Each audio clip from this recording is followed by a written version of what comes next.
How to add subtitles in CapCut. In this video, I'll show you guys how you can easily add auto subtitles in CapCut.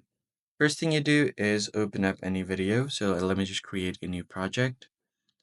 So here I have added a screen recording of mine. So in order to add captions to it, what you can do is tap on this caption button down below.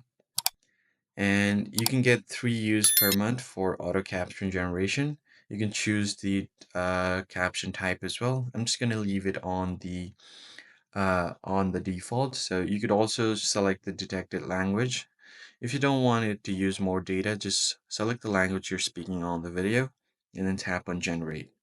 Wait for a bit and it will automatically generate captions for you. You can even adjust the caption where you want it to be on the video. So you can place it on top of the video or at the bottom of the video. It's totally up to you. So I'm just going to wait for a bit to complete it 100%. And as you can see here, the caption has been generated automatically. So there you have the caption. So you can adjust the placement of this where you want to place it.